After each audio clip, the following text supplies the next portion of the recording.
That pangolin has lived in our house for 38 years. But Uncle Ori, this is not an ordinary animal. It's the source of my husband's wealth and the reason my life is a living hell. Greetings, ladies and gentlemen. Welcome back to another episode here on True Confessions, Naija. I am your host, Uncle Ori.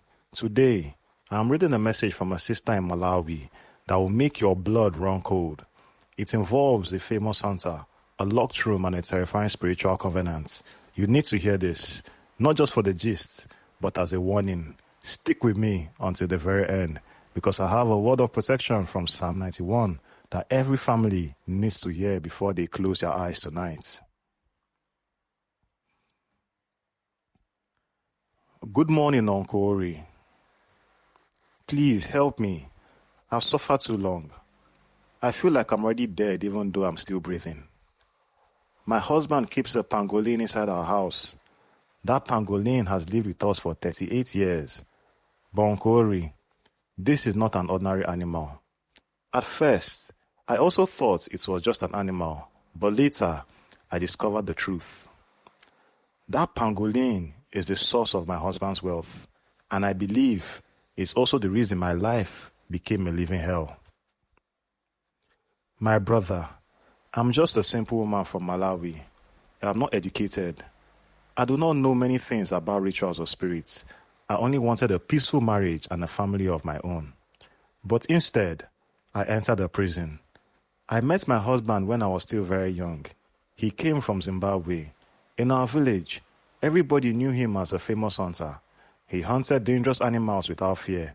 People respected him. Some even feared him. Women admired him because he always had money. At that time, I was still a virgin. I was quiet and innocent. I have never even stayed alone with a man before. When my husband started courting me, there was one strange thing he kept asking me every single day. Are you still a virgin? At first, I thought maybe he was just jealous or insecure. Every morning he asked me. Every evening he asked me. Sometimes he would even ask me 3 times in one conversation. And every time I answered him honestly, yes, I am still a virgin. Now that I look back, I realized that man was not asking because he loved me. No. He was choosing me for something evil. After only 2 months of dating, he told me he wanted us to get married immediately. But I refused. I told him no. I do not know you enough. Marriage is not something to rush. He became quiet after that. For some days, he stopped visiting me. He stopped smiling. Then one afternoon, he came to my home carrying groceries and meat. He apologized and said he respected my decision. Then he asked me for a favor. He told me, please come help me clean my house tomorrow. I have been hunting for days and the place is dirty. Because I trusted him, I agreed. Uncle Ori, that decision changed my entire life. The next morning, I went to his house early. I washed his clothes. I cleaned his kitchen. I swept the whole yard. Everything looked normal. But while I was inside folding his blankets, he entered the room and locked the door. I became nervous. He walked toward me slowly and told me he wanted us to sleep together. I immediately refused. I told him clearly, no, I will only sleep with my husband after marriage. But his face changed. The kindness disappeared from his eyes. Before I realized what was happening, he forced himself on me. I cried, begging him to stop, but he did not listen. After he finished, I expected him to apologize. Instead, he did something strange. He took a white cloth and cleaned himself. Then he used that same cloth to wipe my private parts. He folded the cloth carefully like it was something precious. Then he looked at me and said, come outside. I was weak, I was confused. I followed him. We walked behind his house to an old anthill near the trees. Uncle Ori, I still remember that anthill clearly even today. The air suddenly became cold. Even the birds stopped making noise. He knelt down in front of the anthill and started clapping his hands slowly. Then he began speaking in a language I did not understand.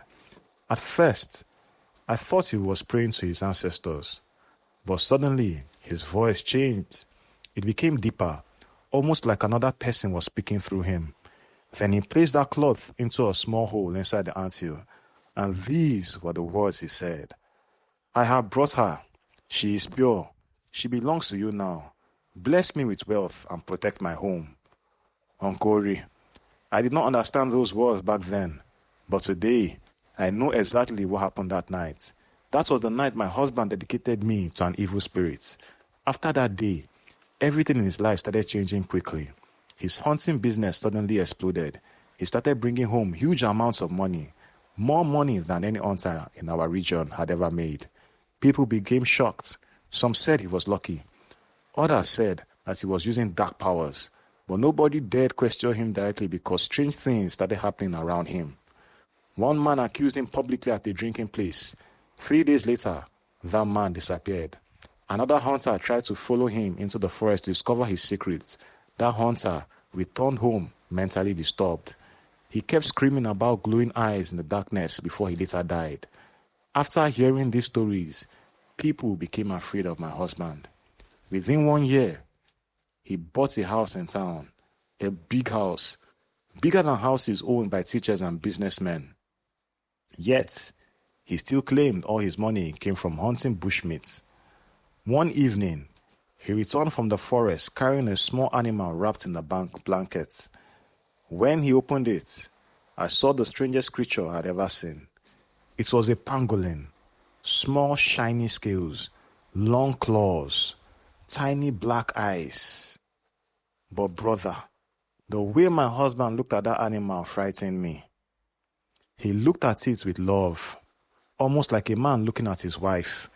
He built a special room for that pangolin beside our bedroom.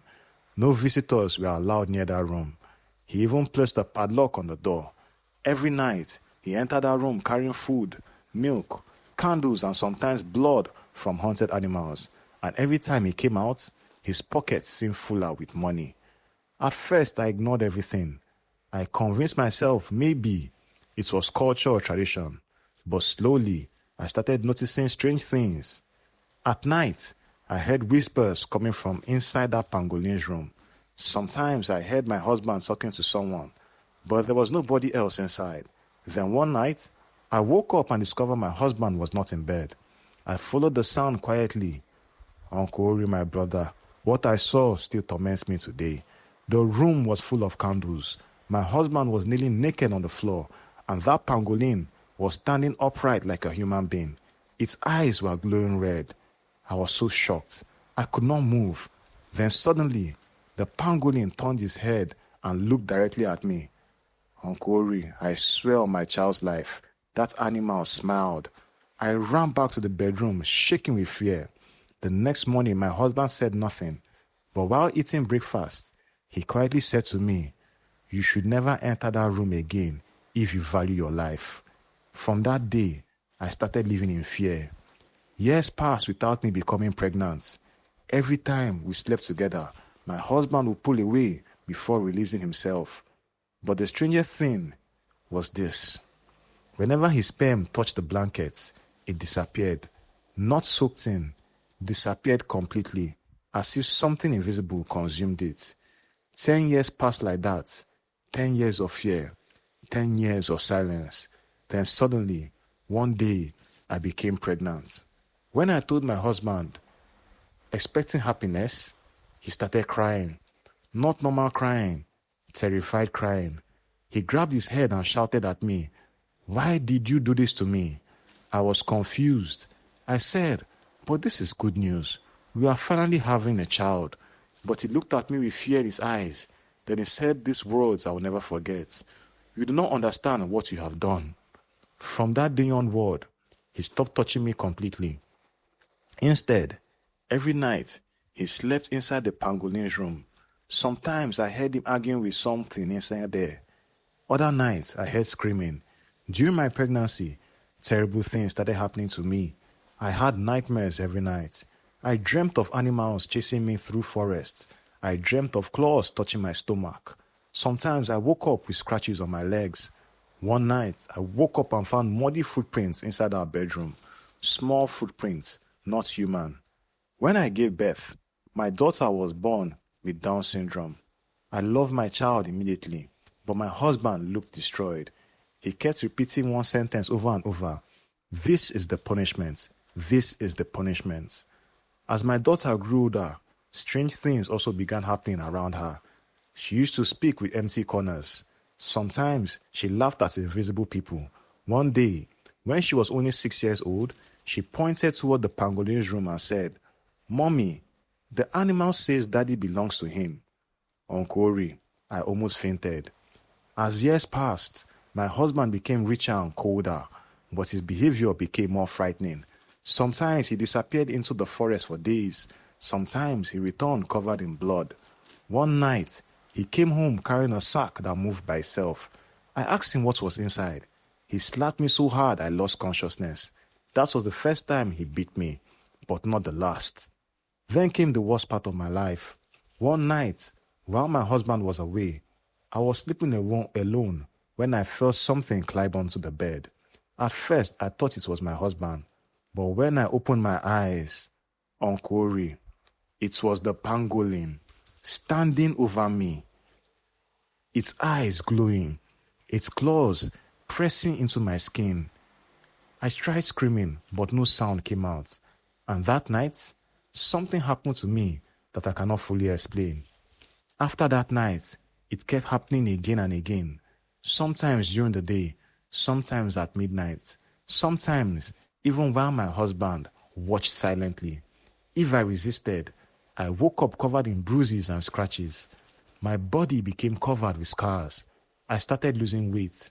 I stopped recognizing myself in the mirror. One day, I finally confronted my husband. I asked him, "Why are you doing this to me?" That was when he finally confessed everything. He told me he never loved me. He only chose me because I was a virgin. He said the spirits inside the pangolin demanded a pure woman in exchange for wealth and protection. Then he laughed and pointed at our expensive house, cars, and land. And he asked me, "Is poverty better than this life?" Uncle Ori, that question broke my heart, because at the moment I realized to him, I was never a wife. I was a sacrifice. My daughter and I tried running away many times, but strange things always happen. One time, we boarded a bus to Malawi. As the bus reached the highway, the driver suddenly stopped screaming. Then on the road ahead was the pangolin, standing still, watching us. Passengers panicked. The driver refused to continue. Another time, we escaped at night and reached the church.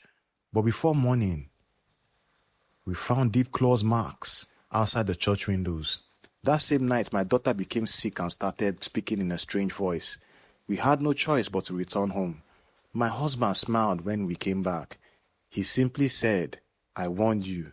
Today, I am tired. I am exhausted. I no longer care about the money, the house, or the riches. I only want peace. I only want freedom before I die. Because, Uncle Ori, sometimes I feel like my soul already left my body many years ago. I am only surviving because of my daughter. If I pass away, who will protect her? Who will love her? And that is why I'm sending you this message. Please help me, please, before that thing kills me completely." Now, wow, my people, things are really happening in this world. This sister was never a wife. She was a sacrifice. 38 years of silence and fear while surrounded by cars and beautiful houses. Please, let's support our sister in the comments. What should she do? How can she break a covenant this old? Drop your prayers and advice below. Let's show her the power of this community. Before we go, I want to leave you with the ultimate shield. For anyone feeling haunted or trapped like our sister, remember the promise in Psalm 91 verse 13. You will tread on the lion and the cobra. You will trample the great lion and the serpent. I declare that no evil shall befall you, and no plague shall come near your dwelling. Every hidden trap in your life is being exposed right now in Jesus' name. Now, if today's story about ritual shocked you, you won't believe the secret I exposed in this video right here on the screen. It's about a wife who has no idea she's the next sacrifice. Click it right now to see the truth. I am Uncle Ori. Like, subscribe, and stay prayerful. I will see you in the next confession. Thank you.